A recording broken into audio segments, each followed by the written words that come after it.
श्री सार्वजनिक दुर्गा पूजा परिवार ने ये दिखा दिया है कि देखिए हम सिर्फ धार्मिक पूजा ही नहीं करते हैं, बल्कि वैचारिक पूजा, धर्म की पूजा, सिद्धांत की पूजा भी हमारा लक्ष्य होता है।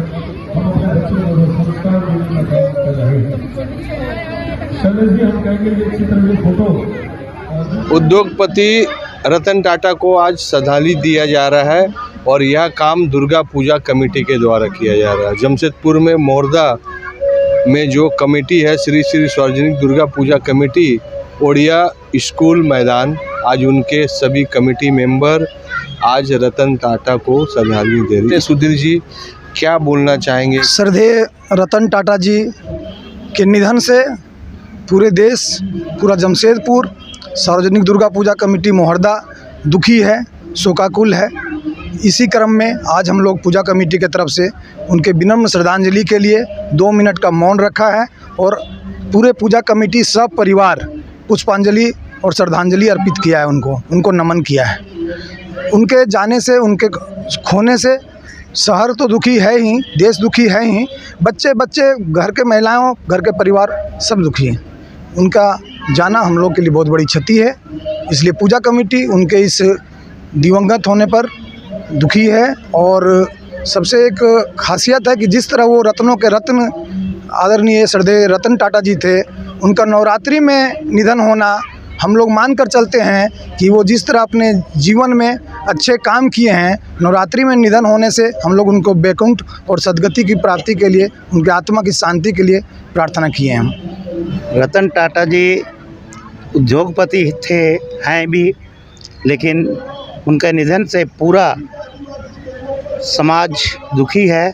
आज जो हम लोग टाटा में हैं और उद्योगपति, वो अपना प्रॉफिट को समाज में अपना योगदान पूरा देते थे और इसका परिचय आपका कोरोना काल में भी देखा गया, जो कि कैसे उसने सभी लोगों को बचाने के लिए प्रयास किया।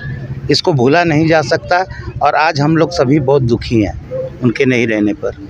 आज जमशेदपुर की जो भी रचनात्मक बदलाव हुई है, उनका एक बहुत बड़ा विजन था और शहर को जितनी भी सुविधाएं मिली है, उनका बहुत बड़ा एक विजनरी प्लान था और आने वाले समय में भी उनकी एक रूपरेखा उन्होंने तैयार की थी, बातचीत की थी उन्होंने।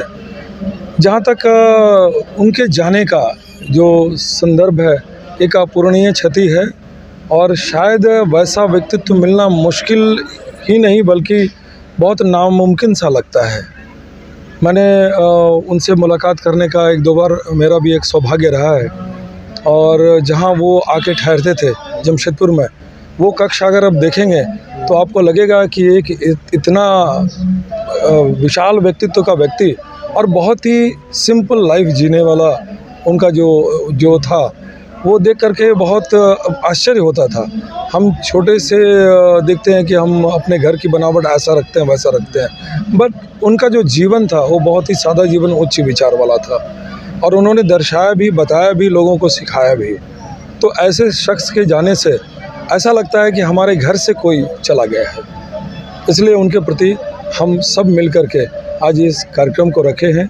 इस क्षेत्र में हमारे बच्चे, बुजुर्ग सभी ने मिल कर के उनके प्रति अपनी श्रद्धांजलि अर्पित की है और उनको शत शत नमन है। क्या बोलना चाहेंगे रतन टाटा जी के बारे में, जो आज हमारे बीच नहीं है?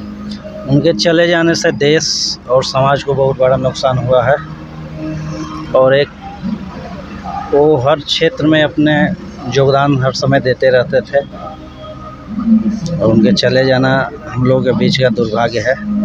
आज जितना भी जमशेदपुर में बसे हैं, जितना भी ये घर, मकान या बिजनेस जो भी देख रहे हैं, सब उन्हीं का देन है। भले मान लीजिए आज लोग टेल्को में नहीं हैं, टाटा मोटर्स में नहीं हैं, तीन प्लेट में नहीं हैं, टिस्को में नहीं है, लेकिन और भी जो कई जो अपना बिजनेस करते हैं, मेन जो टाटा जो है, उन्हीं के देख करके लोग यहाँ आए हैं। बहुत श्री आज हम लोगों को बहुत दुख है।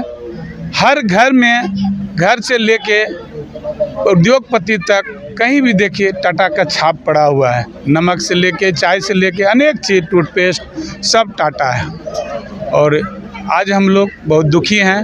सार्वजनिक दुर्गा पूजा कमेटी यहाँ पर जो हम लोग हैं, आज बहुत दुख है। हम लोग मौन धारण भी किए, पुष्पांजलि दिए। इतना कहकर मैं अपना समाप्त करता हूँ। क्या बोलना चाहेंगे टाटा जी के बारे में? आदरणीय रतन टाटा जी का अकस्मात देहांत हो जाना एक अपूर्णीय क्षति है। वो एक पुरुष ही नहीं, युग पुरुष थे।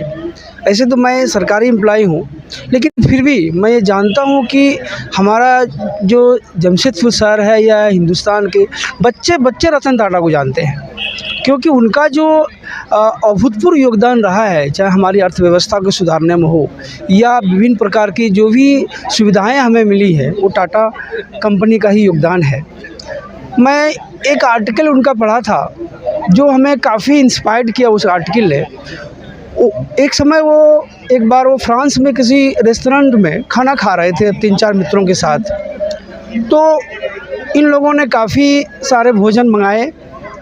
वहीं बगल में एक फ्रांस के लोग भी जो है, एक बुजुर्ग वो भी बैठे थे, वो भी खाना खा रहे थे। तो इन लोगों ने काफ़ी सारा खाना मंगाया और आधा से कम ही खाना इन लोगों ने खाया, आधा खाना छोड़ दिया। तो जो फ्रांस के बुजुर्ग थे वो जो है इन लोगों को काफ़ी घूर के देख रहे थे। तो रतन टाटा को कुछ आभास हुआ, तो ये उस बुजुर्ग के पास गए। इन्होंने पूछा कि आप हम लोगों के ऊपर इतना क्रोधित क्यों हैं, क्यों गुस्से में हैं? तो उन वृद्ध व्यक्ति ने कहा कि आपने इतना सारा खाना ले लिया और आधा ही खाना खाया, तो बताइए इतना खाना बर्बाद होगा तो सभी लोगों को खाना कहाँ से मिलेगा?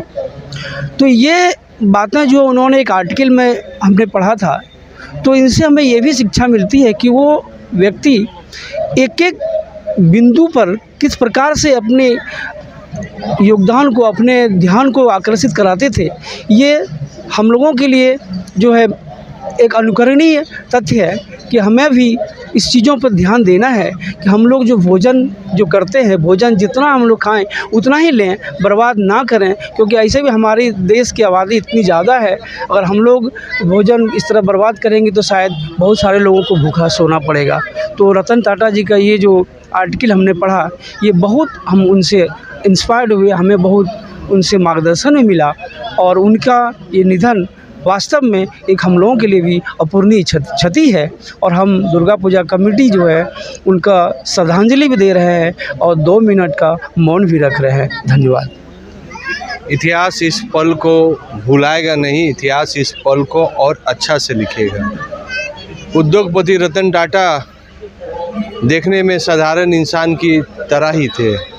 वह भी साधारण इंसान के ही जैसा कपड़ा पहनते थे, साधारण इंसान के जैसा ही घर में रहते थे, जबकि अरबों खरबों का संपत्ति के वे मालिक थे, संस्थापक थे, विधाता थे। लेकिन उन्होंने कभी घमंड नहीं किया। वो आज भी गरीब के बारे में सोचते थे, आज भी कर्मचारी के बारे में सोचते थे, और सबसे बड़ी चीज़ है कि वो बेजुबान जानवर यानी स्ट्रीट डॉग के बारे में भी सोचते थे। और बहुत सा योगदान जिनको कभी भुलाया नहीं जा सकता। रतन टाटा तो आज हमारे बीच नहीं है, लेकिन उनकी विज़न, उनकी सोच हमें हर वक्त प्रेरित करेगा कि रतन टाटा आप हमसे दूर नहीं गए हैं, आप हमारे पास है। आपकी विचार, आपकी सोच, हम सभी की जिम्मेवारी है कि उन सोच को आगे बढ़ाएं और कम से कम अपने बच्चे, आने वाले जनरेशन को रतन टाटा का बायोग्राफी, रतन टाटा का अच्छे अच्छे कार्य ज़रूर बताएं। क्योंकि एक बच्चे भी अगर रतन टाटा जैसे बन गए तो हमें लगता है कि इस भारत जैसे देश के लिए एक हीरा, एक रतन हमें लाने के लिए एक कोशिश हम ज़रूर कर सकते हैं। एडी लाइव वीडियो को लाइक कीजिए, चैनल को सब्सक्राइब कीजिए। एडी लाइव की पूरी टीम की ओर से सभी को धन्यवाद। जोहार।